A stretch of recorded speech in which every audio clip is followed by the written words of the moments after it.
आपका एक बार फिर से स्वागत है हमारे यूट्यूब चैनल हिंदी प्लेटफॉर्म पर। जैसा कि हम लोगों ने इससे पिछले वीडियो में पार्ट 1 में आपने देखा होगा कि मैंने संत कवि रविदास के बारे में सारी जानकारी आपको दिया। थोड़ी सी वीडियो बड़ी हो गई थी, जिस कारण से मैंने ये दूसरा पार्ट लेकर के आया हूँ, जिसमें अब केवल पद पर बात होगी। अब जो रविदास के पद, पहला पद, पहले बात करता हूँ पहली पद पर। जो कवि रविदास कहते हैं कि प्रभु जी तुम चंदन हम पानी, है ना। अब कैसे छूटे राम नाम रट लागी। संत कवि रविदास कहते हैं कि हे प्रभु, मुझे अब तेरे नाम की रट लग गई है, तेरे नाम की अब लगन लग गई है। ये कैसे छूट सकती है? ये संभव नहीं है। जिस तरह से गोपियां ने उद्धव को कहा था कि मैं उस चींटी की तरह हूं, जिस वक्त उद्धव ने कहा था कि गोपियां को जो तुम अब अपना दूसरा इष्ट चुन लो और कृष्ण जी अब वापस नहीं आने वाले हैं, तो गोपियां ने इस पर जवाब देते हुए कही थी कि उद्धव तुम क्या जानो कि प्यार क्या होता है, तुम क्या जानो जो भगवान और भक्त के बीच संबंध क्या होता है। मैं तो अब उस चींटी की तरह हो चुकी हूँ, मेरा हाल अब उस चींटी की तरह हो चुकी है जो चींटी गुड़ में चिपक कर ही अपनी प्राण को त्याग देती है ना। जैसे मीरा ने कही थी कि ऐसी लागी लगन मीरा हो गई मगन, सूरदास ने लिखा था कि ऐसी लागी लगन मीरा हो गई मगन। तो वैसे ही रविदास कह रहे हैं जो मुझे तो तेरे नाम की रट लग गई है, अर्थात मुझे तेरे नाम की लगन लग गई है। अब यह लगन किसी भी प्रकार से छूट नहीं सकती। अब यह शायद मेरे आत्मा जब हमारे शरीर से अलग होएगी उसके बाद ही यह संभव हो पाएगा। प्रभु जी तुम चंदन हम पानी, जाकी अंग अंग वास समानी। रविदास कहते हैं, कभी रविदास कह रहे हैं कि हे प्रभु, यानी ये भगवान और भक्त की एक तुलनात्मक अध्ययन है। ध्यान दीजिएगा, भगवान और भक्त के बीच तुलना कर रहे हैं और इस पद में हमेशा ही भगवान को श्रेष्ठ कहा गया है और भगवान को श्रेष्ठ मान करके और अपने आप को तुच्छ मान करके इस पद को लिखा गया है। इस बात को ध्यान रखिएगा कि हे प्रभु, तुम चंदन हो और मैं पानी हूं। तुम चंदन हो और मैं क्या हूं? पानी हूं। अर्थात जैसे पानी में घिसकर, यानी पानी में घिसने के बाद ही चंदन का रंग निखरता है, उसी प्रकार मैं तुझ में सिमटकर या तेरे नाम की जब मुझे भक्ति लग जाएगी तभी मैं निखर पाऊंगा। इसका अर्थात ये होगा, उसी प्रकार भक्तों की भक्ति से ही प्रभु का महत्व बढ़ता है। और अगर तेरी महत्व बढ़ेगा तो मैं तो निखरूंगा ही, है ना। और कभी कह रहे हैं कि प्रभु कि इस चंदन रूपी सुगंध मेरे अंग अंग में समा गई है। जो तुम्हारे अंदर जो सुगंध है वो मेरे अंग अंग में समाहित हो गई है। तात्पर्य यह है कि जो प्रभु के नाम की सुगंध मेरे रोम रोम में व्याप्त हो गई है। मेरे रोम रोम में, वही कहा ना कि जाकी अंग अंग वास समानी, तेरे चंदन रूपी जो सुगंध है वो मेरे रोम रोम में व्याप्त हो चुका है। हे प्रभु, अब कह रहा है कि प्रभु जी तुम घनवन हम मोरा, जैसे चितवत चंद चकोरा। आप घने जंगल के समान हो, आप गहरे और घने वन के समान हो और मैं उसमें नाचने वाला मोर हूं, और मैं उसमें नाचने वाला मोर हूं। तुम क्या हो? घने वन हो और मैं उसमें नाचने वाला मोर हूं। जैसे चितवत चंद चकोरा, तुम चांद हो और मैं चकोर हूं। रविदास कर रहे हैं भगवान से कि तुम चांद हो और मैं चकोर हूं। जैसे चकोर टकटकी लगाकर चांद को देखते रहते हैं, वैसे ही तेरा भक्त रविदास अर्थात मैं तुम्हें हमेशा ही निहारता रहता हूं। और आगे रविदास कह रहे हैं कि प्रभु जी तुम दीपक हम बाती, जाकी ज्योति बड़े दिन राती। हे प्रभु, तुम दीपक हो तो मैं उसमें जलकर रोशनी प्रदान करने वाला बत्ती हूं। तुम दीपक हो तो मैं उसमें जलकर रोशनी प्रदान करने वाला मैं क्या हूं? बत्ती के समान हूं। मैं बाती के समान मैं बाती के समान तुम्हारे प्रेम में हमेशा जलता रहता हूँ। जलने का अर्थ यहाँ पर ये नहीं है कि जलनशील होना, जल जाना, ऐसा कुछ नहीं है। यहाँ पर जलने का तात्पर्य ये है कि मैं तेरे प्रेम रूपी, मैं तुम्हारे प्रेम में मैं हमेशा प्रज्वलित होता रहता हूँ। इसका तात्पर्य ये यहाँ पर है। ओके प्रभु, तुम दीपक हो तो मैं उसमें जलकर रोशनी प्रदान करने वाला क्या हूँ? बाती हूँ, है ना। जाके ज्योति बरे दिन राती, उसी की ज्योति दिन रात जलकर मेरे मन में प्रकाश उत्पन्न करती रहती है, अर्थात प्रकाश देती रहती है। ये संत कबीर रैदास ईश्वर से कह रहे हैं। ठीक है। प्रभु जी तुम मोती हम धागा, जैसे सोना ही मिलत सुहागा। और रैदास कह रहे कि हे प्रभु, तुम मोती हो और मैं उसे पिरोकर माला बनाने वाला धागा हूं। तुम मोती के समान हो और मैं क्या हूं? धागा हूं।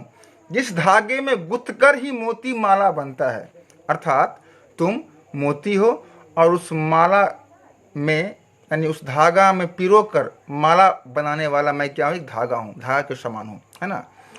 यानी ईश्वर यानी भगवान और भक्त के बीच क्या संबंध होता है, संत कबीर रैदास इस चीज को उद्धृत यहाँ पर कर रहे हैं। तो तुम मोती हो और मैं उसे पिरोकर माला बनाने वाला एक धागा हूं। तुम मोती हम धागा, जैसे सोना ही मिलत सुहागा। वाह, मेरा तन मन तुम्हारे चमक से ही प्रकाशित हो रहा है। मेरा तन मन तुम्हारे चमक से ही प्रकाशित हो रहा है। जैसे सोने में अगर सुहागा मिल जाए तो वह सोना और भी चमक उठता है। अर्थात मुझ में अगर तेरी भक्ति रूपी प्रकाश समाहित हो जाए तो मैं और भी चमक उठूंगा। ये भगवान कह रहे हैं, भगवान से कह रहे हैं रैदास की यह वाणी आगे के पद में कह रहे हैं कि प्रभु जी तुम स्वामी हम दासा, ऐसी भक्ति करे रैदासा। ठीक है, कि तुम मेरा भगवान हो और मैं तेरा दास हूं। भक्त हमेशा दास ही होते हैं।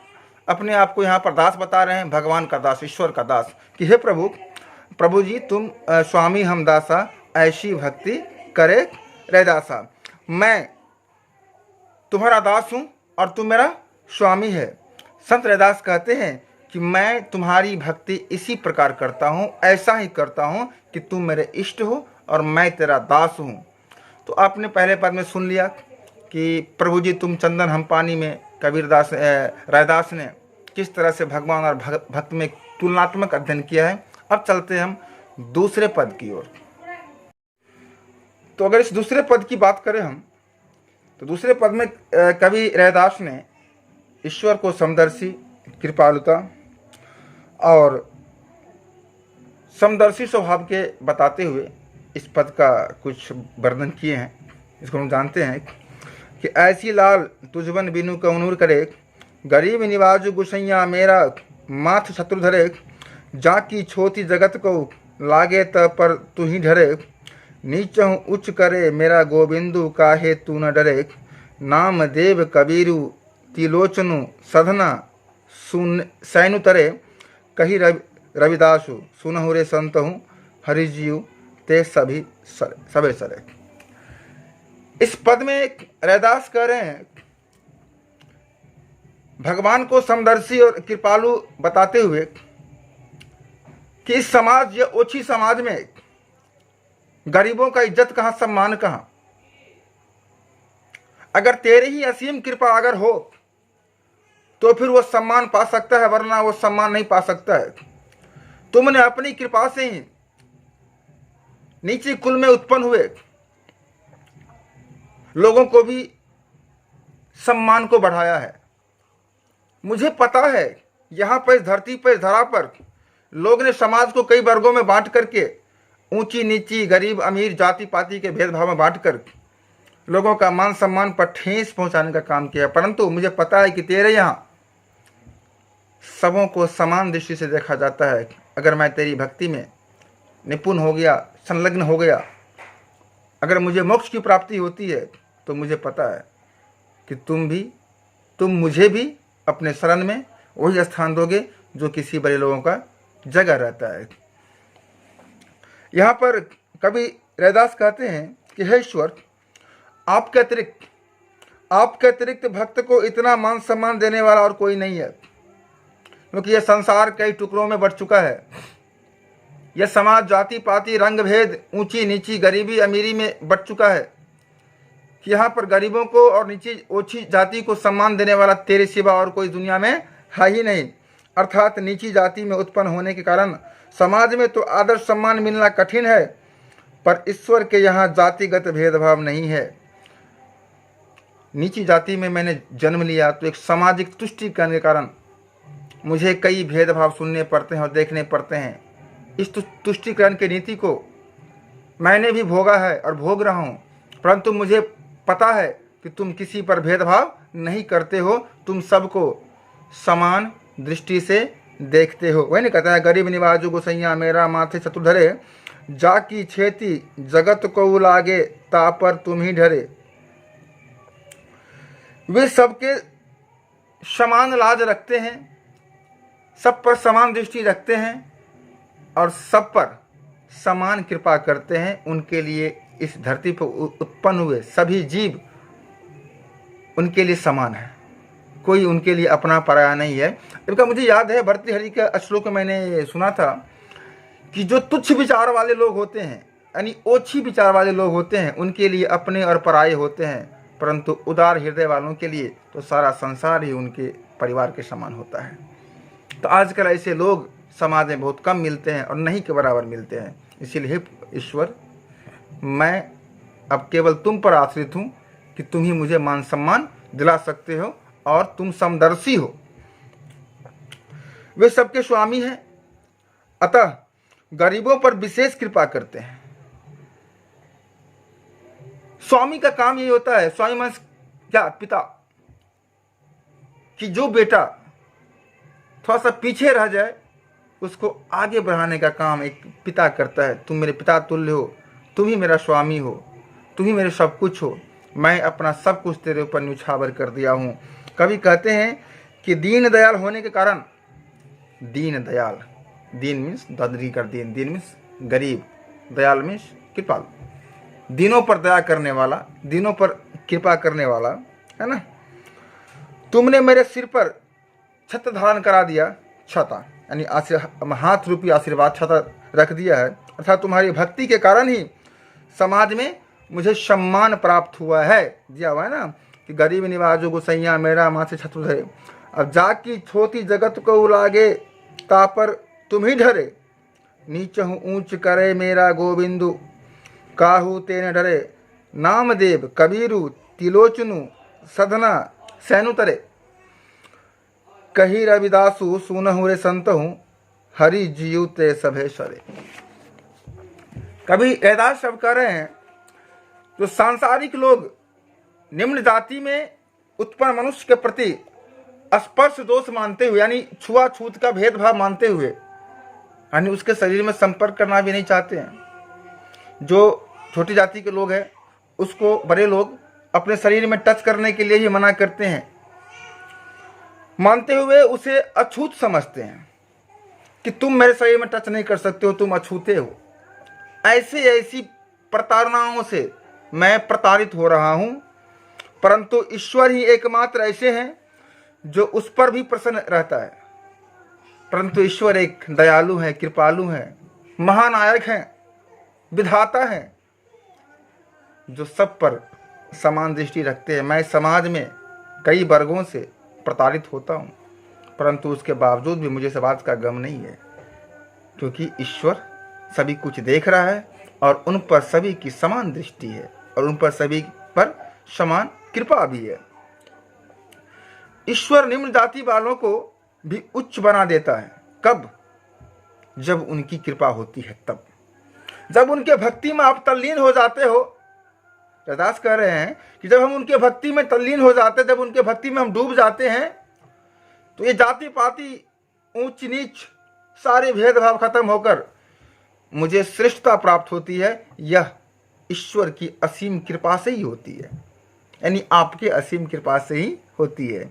अर्थात समाज में आदरणीय स्थान दिलाने वाला बस एक ही है, वो है दीन दयाल, जिसे ईश्वर कहते हो, जिसे प्रियतम कहते हो, जिसे प्रिय कहते हो, जिसे भगवान कहते हो, जिसे अल्लाह कहते हो, जिसे गॉड कहते हो, वही है सत्य, जिसे सत्य कहते हो वही है, उन्हीं को कह रहे हैं रैदास। उसे किसी का भय नहीं होता। रैदास कह रहे हैं कि वह निम्न जाति वालों पर भी कृपा करता है, जो छोटे जाति का है उन पर भी कृपा करता है, उनके दिल में कोई भेदभाव नहीं है। अब कुछ व्यक्तियों का नाम लेकर के उन्होंने गिनवाया है कि किन किन पर कृपा हुई है उनकी, तो उनका बेड़ा पार हुआ है। कहा है कि संत नामदेव, भक्त कबीर, त्रिलोचन, सधना तथा सैन आदि ईश्वर के महान भक्त थे, महान भक्त, और उनके असीम कृपा से सांसारिक बंधनों से मुक्त हो गए। जो अच्छा कर्म करता है वो सांसारिक मोह माया, सांसारिक बंधन अर्थात जन्म और मृत्यु से छुटकारा पाकर डायरेक्ट ईश्वर के शरण में वे चले जाते हैं, वो इस बंधन से मुक्त हो जाते हैं। उसी को कहते हैं मोक्ष प्राप्ति होना। ये लोग क्या क्या नाम कहा? नामदेव, कबीर, त्रिलोचन, सधना और सैन, ये ईश्वर के असीम भक्त थे, और ईश्वर के असीम कृपा से ही ये इन बंधनों से मुक्त होकर मोक्ष को प्राप्ति किया, अपना श्रेष्ठतम स्थान को प्राप्ति किया। अर्थात ईश्वर की कृपा से निम्न जाति में उत्पन्न लोगों को भी भव सागर से पार करने में प्रभु कोई कसर नहीं छोड़ते। अर्थात निम्न जाति में उत्पन्न होने के बावजूद भी अगर हम भक्ति के रस में अगर स्नान करते हैं तो हम मोक्ष प्राप्त कर इस सांसारिक मोह माया के बंधन से मुक्त होकर भव सागर से पार हो जाते हैं। संत रैदास कहते हैं कि हे संतो, अंत का लाइन जो है कहता है, हे संतो सुनो, ईश्वर ने सभी को समान बनाया है, सभी को एक समान बनाया है। अगर तुम अमीर गरीब ऊंच नीच छोटे विचार छोटे बड़े के अगर तुम भेदभाव रखते हो तो तुम अपनी कर्म के कारण ऐसा हो। तुम्हारा कर्म बना होना चाहिए ऊंचे कुल में या बड़े कुल में, छोटे कुल में उत्पन्न होना छोटी या बड़ी बात नहीं है। आपका कर्म कितना बड़ा है यह मायने रखता है, इसलिए कर्म करो, कर्म बड़ा होना चाहिए। जब कर्म बड़ा होगा, कर्म महान होगा तो आपको मोक्ष प्राप्ति होगी ही। उनका नाम स्मरण करने से सभी कार्य यूं ही सिद्ध हो जाते हैं। तो कबीर रैदास ने भक्त और भगवान के बीच एक संवाद को स्थापित करने का प्रयास किया है कि भगवान को किस तरह से हम याद कर सकते हैं। अगर हम ईश्वर रूपी रत्न को अपने मन में समाहित करके रखें, उनका याद, उनका नाम, उनका नाम रूपी ज्योति प्रकाश अपने अंदर अगर हम प्रकाशित करके रखें तो हमें ईश्वर की प्राप्ति होगी और हमें मोक्ष की प्राप्ति होगी। ये वीडियो थोड़ा सा बड़ा हो जाएगा, इसीलिए यहीं पर बातों को समाप्त करते हैं। और आपके चैप्टर के सभी मटेरियल, अगर आपको किस चीज़ की आवश्यकता है, क्वेश्चन आंसर की भी अगर आवश्यकता हो या किसी पार्ट का स्पेशल आवश्यकता हो तो आप मुझे कमेंट में ज़रूर बताएं। और वीडियो आपको कैसा लगा ज़रूर बताएंगे। फिर मिलते हैं अगले वीडियो के साथ। धन्यवाद, थैंक यू।